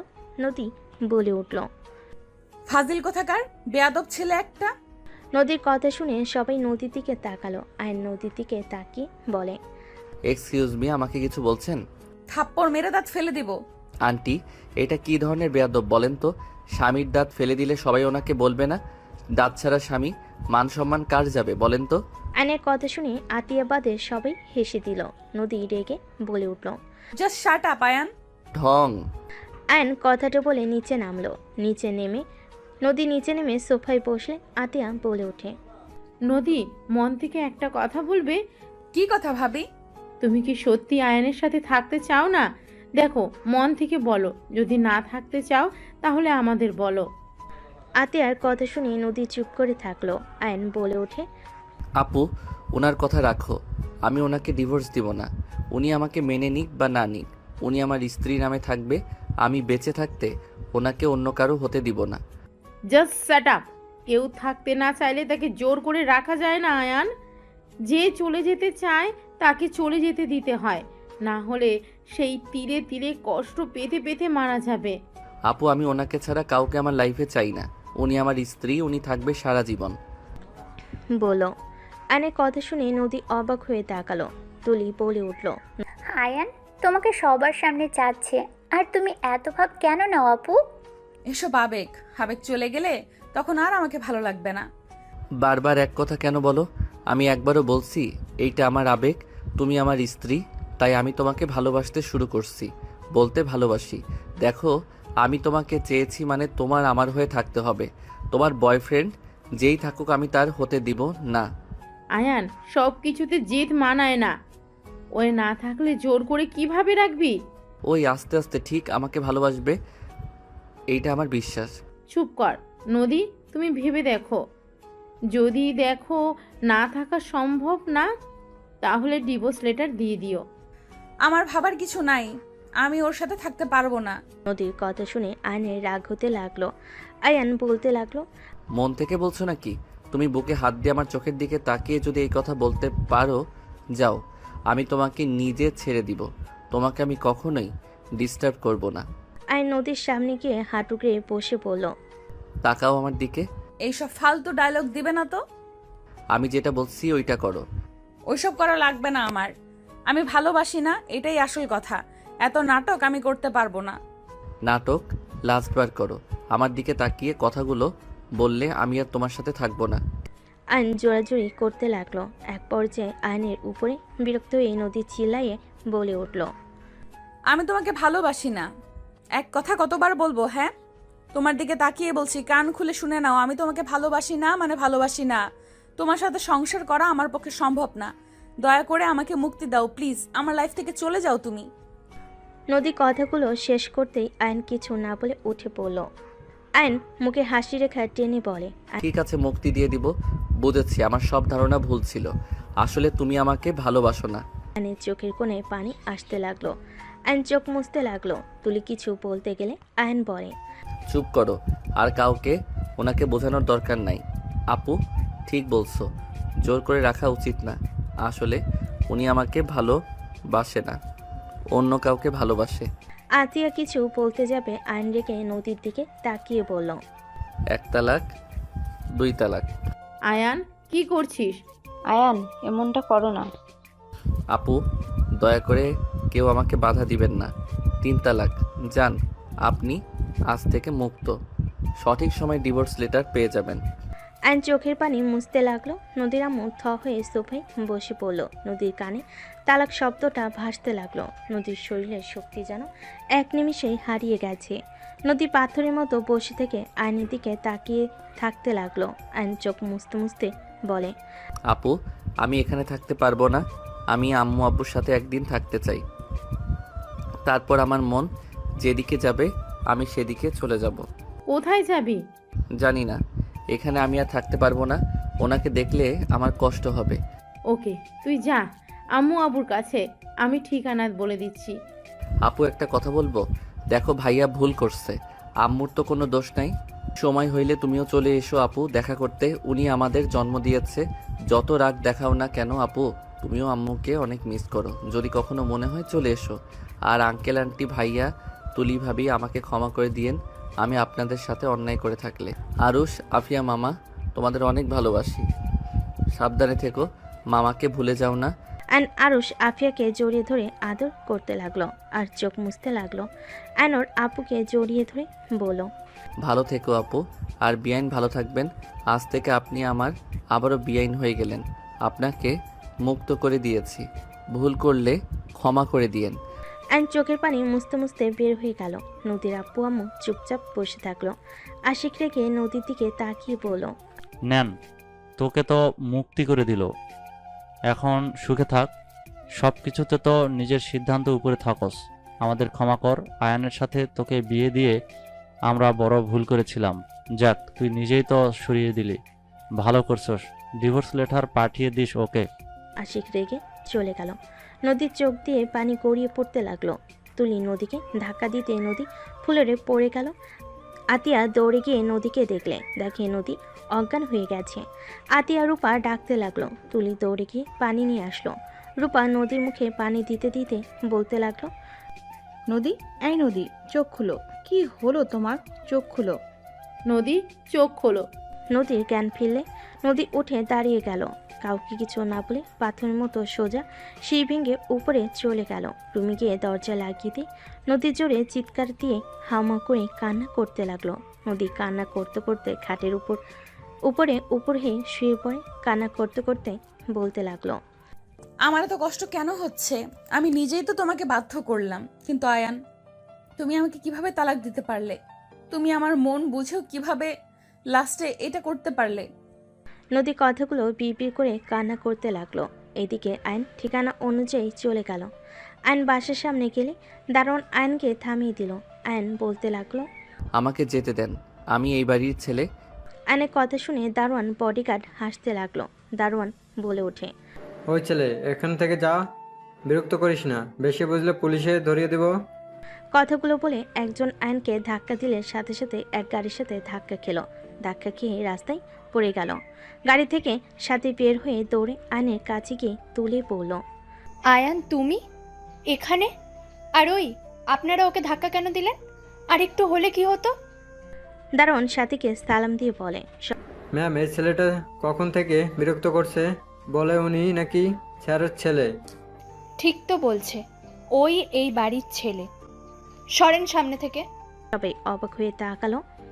আইনের পায়ে ধরে ক্ষমা চাইতে যাবে, সাথে সাথে আইন বলে, কি করছেন? আমি আপনার ছোট, আমার পায়ে কেন ধরতে নিয়েছেন? দেখেন, আমি কিছু মনে করি নাই। আপনারা আপনাদের দায়িত্ব পালন করছেন। আইন কথাগুলো বলে সাথে সাথে ভিতরে গেল। সাথীকে আইন ধন্যবাদ দিয়ে দিল। দুজন সদর দরজার সামনে দাঁড়িয়ে কলিং বেলে চাপ দিল। কাজের লোক দরজা খুলে দিল। সাথী আইন একসাথে বাসার ভিতর ঢুকলো। বসার ঘরে যেতে সবাই আইনকে দেখে অবাক হয়ে গেল। আইনের আম্মু দৌড়ে এসে আইনকে জড়িয়ে ধরে বলে, আয়ান বাপ, তুই এসেছিস? আমি তো বিশ্বাস করতেই পারছি না। আয়ান, তুই আসি করে আসে নাই? না, আমি একা এসেছি। আয়নকে দেখে রাফি দৌড়ে এসে আয়নকে জড়িয়ে ধরে কান্না করে দিল। রাফি কান্না করতে করতে বলতে লাগলো, আয়ানবাবু কেমন আছিস তুই? ভাই আমাকে ক্ষমা করে দে ভাই। রাফি আয়নকে জড়িয়ে ধরে কান্না করতে লাগলো। আয়নকে দেখে সবে এক এক করে আয়নকে আদর করতে লাগলো। আয়ন সবার সাথে কুশল বিনিময় করলো। আয়নের আব্বু বলে, আয়ান আতিয়া আসবে না? আমি জানি না। আচ্ছা আয়ান, চল রুমে গিয়ে ফ্রেশ হয়ে নে বাবা। আয়নের আম্মু আয়নকে নিয়ে রুমে চলে গেল। 5 বছর পর আম্মু আপুর আসবে না? সবাই আসবে, তোর বিয়ে আর তোর বোন আসবে না, তা কি হয় নাকি? আপু তো আমার সাথে কথা বলছে না। আসবে, চিন্তা করিস না তো, ওই যে এসে গেছে। আয়ন সদর দরজার দিকে তাকালে আরুষ আফিয়া দৌড়ে এসে আয়নকে জড়িয়ে ধরলো। আয়ন ওদের আদর করতে লাগলো। আতিয়ার দিকে তাকাতেই নদীকে দেখতে পেয়ে আয়নের বুকটা কেঁপে উঠল। আয়নের আব্বু আম্মু ভাবি সবাই নদীর ফ্যামিলির সাথে কথা বলতে লাগলো। আয়ন আতিয়ার কাছে এগিয়ে গেলে আতিয়া কিছু না বলে হাঁটা দিল। আয়ন বলে ওঠে, আপু আমি কি করছি? কেন আমার সাথে এমন করছো? 3 বছর ধরে আমার সাথে ঠিকভাবে কথা বলছো না। ওই আপু কি হয়েছে তোমার? দয়া করে আমার কানের কাছে ভ্যান ভ্যান করবেন না। আপনার বিয়ে, তাই সবাই মিলে খেতে এসেছি, আপনার ভ্যান ভ্যান শুনতে আসি নাই। আতিয়া কথাটা বলে চলে গেল। আর নদীর আব্বু আম্মু তুলি আশিকের সাথে কুশল বিনিময় করলো। নদীর দিকে তাকাতেই নদী মিষ্টি করে হেসে বলে, অভিনন্দন বিআই। ধন্যবাদ। কেমন আছেন? জি আলহামদুলিল্লাহ, অনেক ভালো। ভিতরে আসেন। আয়ন সবাইকে ভিতরে আসতে বলল। আয়নের আম্মু বলে, আয়ান মামুনিদেরকে রুমে নিয়ে যা। ঠিক আছে আম্মু। আয়ন নদী তুলির লাগেজ নিয়ে হাঁটতে লাগলো। দুজন আয়নের পিছন পিছন যেতে লাগলো। তুলি বলে ওঠে, আয়ান, তোমাদের বাসাটা তো বিশাল বড়, এত বড় বাসায় থাকতে ভয় লাগে না? একটু তো ভয় লাগতো, এখন বিয়ে করতে যাচ্ছি, বউ পাশে থাকলে ভয় আসার প্রশ্ন ওঠে না। ও আচ্ছা। নদী তুলি আয়নের পিছন পিছন যেতে লাগলো। আয়ন ওদের রুম দেখিয়ে দিয়ে রুম থেকে বের হয়ে গেল। আয়নের বুকের ভিতর ঝড় উঠতে লাগলো। আর নিজেকে সামলিয়ে নিয়ে ওর কাজিনদের সাথে আড্ডা দিতে চলে গেল। সন্ধ্যের দিকে আয়ন রুমে একা বসে আছে, এক দৃষ্টিতে ফ্লোরের দিকে তাকিয়ে আছে। আয়নের আম্মু ডাক দিলে আয়ন ভাবনার জগৎ থেকে বের হয়ে নিচে চলে গেল। আতিয়া না তাকিয়ে অন্যদিকে তাকালো। আয়ন ওর আম্মুর দিকে তাকিয়ে বলল, কিছু বলবে? সারাদিন রুমে কি করিস? হ্যাঁ, এতগুলা বিআই থাকতে সবাইকে নিয়ে একটু ঘুরে আসতে পারিস না? ওই খচ্চর চারটা তোদের কাজ কি ছিল? আয়নের কথা শুনে ওর এক কাজিন বলে, ভাইয়া আমার দোষ নাই, ওনারা তোমার কথা বলে, সবাই একসাথে যাবে। আম্মু আমি একটু সাথীদের বাসায় যাব। বাবা, আয়ান বউকে কি চোখে হারাচ্ছ নাকি? তুলির কথা শুনে নদী আতিয়া বাদে সবাই হাসতে লাগলো। আয়ন মুখে হাসি রেখা টেনে বলে, ওকে যাও যাও, আগামীকাল তো গায়ে হলুদ, তারপর বিয়ে, এখনো তাকে পেতে হইলে 2 দিন অপেক্ষা করতে হবে। রাফি আয়নের দিকে তাকিয়ে বলে, আয়ান তুই ঠিক আছিস? কোনো কিছু নিয়ে চিন্তায় আছিস নাকি? দেখ, তোর যদি ওই বিয়েতে মত না থাকে সোজা বলে দে, আমি ওদের বুঝিয়ে নিব। তোর উপরে প্রেশার দিতে চাই না। রাফির কথা শুনে আতিয়া বলে ওঠে, আপনি আবার অন্যের কথাও ভাবেন? রাফি আতিয়ার কথা শুনে চুপ হয়ে গেল। আর কিছু না বলে আরুষ আপিয়ার সাথে খেলা করতে লাগলো। আইন কিছু না বলে যেই ঘুরতে যাবে, পিছনে সাথে সাথে রাকিবকে দেখে আইন খুশিতে জড়িয়ে ধরল। দোস্ত তুই এসেছিস? তোর বিয়ে আমি আসবো না তা তো হয় না, তোর শালিকার সাথে প্রেম তো করা লাগবে নাকি? শালা? তুই শালা হবি, আমি না। ওকে যেই হোক চল আমার সাথে, আমার ভালো লাগছে না। কোথায় যাব? যেখানে যাওয়ার কথা। আরে এটাই তো ম্যাম। রাকিব আইনকে ছেড়ে দিয়ে নদীর সামনে গিয়ে বলে, আসসালামু আলাইকুম ম্যাম, কেমন আছেন? ওয়ালাইকুম সালাম, ভালো, তুমি কেমন আছো? আলহামদুলিল্লাহ ম্যাম, আপনার সাথে তো আয়নের তেমন একটা কথাই হতো না, সেখানে আর কাউকে দাওয়াত না দিয়ে আপনাকে দিয়েছে। রাকিব ওইটাই আমার বোন। আশিকের কথা শুনে রাকিব ভ্যাবাচেকা খেয়ে গেল। রাকিব মুখ ফসকে বলে ওঠে, শালা তুই তাহলে ম্যামের প্রেমে হাবুডুবু খাচ্ছিলি? রাকিবের কথা শুনে সবাই অবাক হয়ে গেল। আইন রাকিবের মুখ চেপে ধরে নিয়ে যেতে লাগলো। আইনকে গাড়িতে তুলে আইন ড্রাইভিং করতে লাগলো। আইন সোজা সাথীদের পাশে চলে গেল। আইনকে দেখে সবাই অবাক হয়ে তাকিয়ে আছে। আইনের ভাবি বলে ওঠে, আয়ান তুমি এখানে, ভিতরে আসো। ভাবির সাথী কোথায়? আয়নের কথা শুনে সবে মিটিমিটি হাসতে লাগলো। আয়নের ভাবি মিটিমিটি হেসে আয়নকে দেখিয়ে দিল রুম। আয়ন রাকিবকে নিয়ে সোজা সাথীর রুমের দিকে নক করতে লাগলো। কে? আমি আয়ান। আসো। আয়ন রাকিবকে বাহিরে রেখে ভিতরে ঢুকলো। সাথী আয়নকে দেখে বলল, তুমি এখানে কেন? আমার লাইফটা নষ্ট করতে নিয়েছো? আবার দেখতে আসলে নাকি যে কেমন দেখা যাচ্ছে বিয়ের পর কেমন অবস্থা করব? সাথী বাজে কথা বলো না। রাকিব ভিতরে আয়। রাকিব ভিতরে আসে। সাথী রেগে বলে, তুমি এখানে কি করছো? বের হও। এই চুপ করো। শুনো, আমি রাকিবকে বলেছিলাম তোমাকে পটাতে। হ্যাঁ মানছি আমি ওকে লোভ দেখিয়েছিলাম, কিন্তু রাকিব তো তোমাকে সত্যি করে ভালোবাসে। ওই তোমাকে লোভের জন্য ভালোবাসে নাই। তুমি শুধু শুধু ওর উপরে রেগে আছো। শুনো, রাগ জিদ অভিমান করে ভুল সিদ্ধান্ত নিও না, যা সারা জীবন পস্তাতে হবে। আমার কাছে আইডিয়া আছে, শোনো। আমার কিছু শুনতে হবে না। বের হও দুজন। আমার কারোর সাথে কথা বলার কোনো ইচ্ছে নেই। রাকিব সাথীর পায়ের কাছে বসে পা জড়িয়ে ধরে বলে, সাথী, আমি তোমাকে অনেক ভালোবাসি। আমি তোমাকে ছেড়ে থাকতে পারবো না। আমি তোমাকে নিয়ে পালিয়ে যেতে চাই। সাথী, আমার চাকরি হয়েছে। আমি জানি আমি তোমাকে তোমার আব্বুর দামি দামি কিছু দিতে পারবো না, তবে আমি তোমাকে কখনোই কষ্ট পেতে দিব না। আমি তোমাকে সুখে রাখার চেষ্টা করব। প্লিজ তুমি আমাকে ক্ষমা করে দাও। রাকিব কান্না করতে নিলে সাথী নিজের রাগ অভিমান ভুলে রাকিবকে জড়িয়ে ধরে কান্না করতে করতে বলে, আমার কিচ্ছু চাই না, আমি শুধু তোমাকে চাই রাকিব। চলো এখন পালিয়ে যাই আমরা। এই না, এখন না, আমার আইডিয়া শোনো। আইন দুজনকে প্ল্যান খুলে বলল। কথা বলা শেষ হলে সাথী বলে, ওকে, এখন যাও দুইজন। আরে বউ একটু দেখি না। শালা, কাকে বউ বলোস? অথুক্য, বন্ধুর বউ মানে তো আমারও বউ, আর আমার বউ মানে তো তোর ম্যাম। আয়নের কথা শুনে দুজন হেসে দিল। আয়ন রাকিবকে নিয়ে বের হয়ে গেল। আয়ন সোজা বাসে চলে গেল। আয়ন রাকিব রুমে বসে থেকে প্ল্যান করতে লাগলো। আয়নকে ওর কাজিনরা ডেকে নিয়ে যেতে লাগলো। ওদের সাথে সাদেকি আড্ডা দিতে লাগলো। রাতে দুজন রুমে গিয়ে ঘুমিয়ে গেল। সকালে হলুদের অনুষ্ঠান শুরু হলে সবাই নাচ গান করতে লাগলো। নদী আয়নের দিকে তাকিয়ে মুখে হাসি রেখা টেনে আয়নের গালে হলুদ লাগিয়ে দিল। আয়ন নদীর হাত ধরে নদীর চোখের পানি গড়িয়ে পড়ল। আয়ন টান দিয়ে ঘুরিয়ে হলুদ লাগিয়ে দিয়ে বলে, আরে বিয়াইন আমাকে দিবেন, শুধু নিজেও তো নেন। আয়ন হলুদ দিয়ে হাসতে লাগলো। সাথে ওর কাজিনরা বন্ধুরা হাসতে লাগলো। গায়ে হলুদের অনুষ্ঠান শেষ হয়ে গেলে সবাই আড্ডা দিতে লাগলো। বিয়ের দিন চলে আসলো। 6টার দিকে বরপক্ষ হয়ে রওনা দিল। আয়ন রাকিব ওর বন্ধুরা সবাই বরের ড্রেস পরেছে।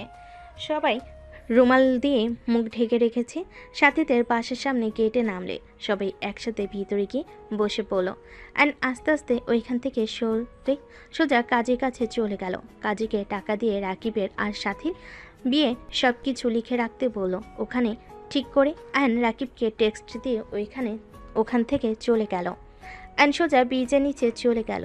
আইন শেরানি খুলে ফেলে দিল আর আকাশের দিকে তাকিয়ে থেকে ভাবতে লাগলো, আল্লাহ, আমার প্রিয় মানুষটা কেন আমার হয়েও হলো না?